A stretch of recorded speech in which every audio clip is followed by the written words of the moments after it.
Let me start with a simple image. Imagine inside every cell there is a rope pulling contest. On one side, forces that push cells toward growth, inflammation, and constant activity. On the other side, forces that promote repair, stress resistance, and long-term survival. Longevity is not about stopping this contest. It's about which side pulls harder when the cell is under stress.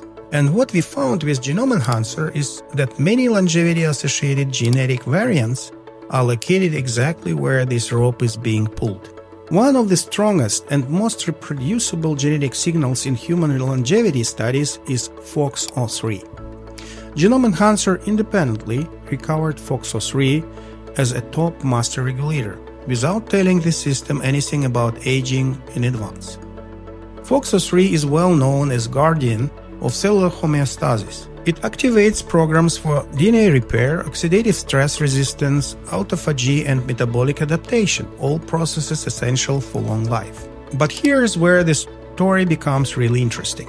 In the same regulatory regions affected by longevity SNPs, Genome Enhancer consistently detects motifs for AP1 transcription factors, especially FOSL1, also known as FRA1. And this is not random. FOXO3 and AP1 are known from the literature to represent opposing functional programs. AP1 factors, including FRA1, are typically activated by stress-associated kinases and drive proliferation, inflammation, and tissue remodeling. FOXO3, in contrast, pushes cells towards protection, repair, and survival. What makes this especially fascinating is where this conflict happens. FOXO3 and AP1 don't just regulate different genes.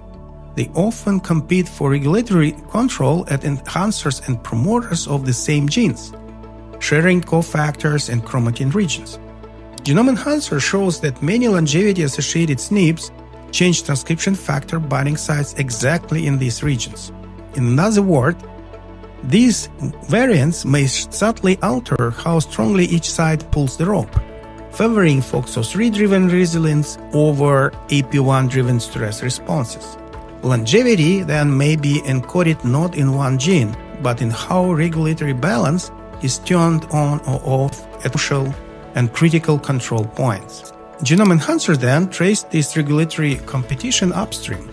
Among the predicted master regulators, we see signaling controllers such as PRKG1 or APHA6. These are not transcription factors, they are signaling amplifiers.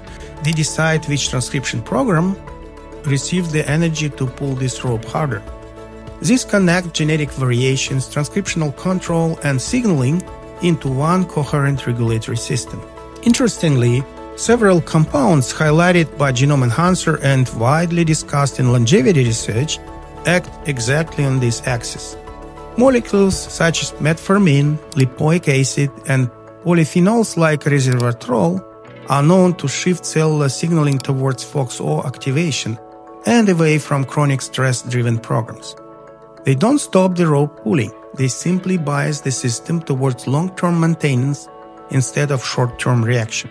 If you find this regulatory view on longevity intriguing and interesting, please like this video, subscribe, and tell us in the comments which pathway or genes you'd like us to explore next. One sentence takeaway: longevity may emerge not from stronger genes, but from better regulatory balance under stress.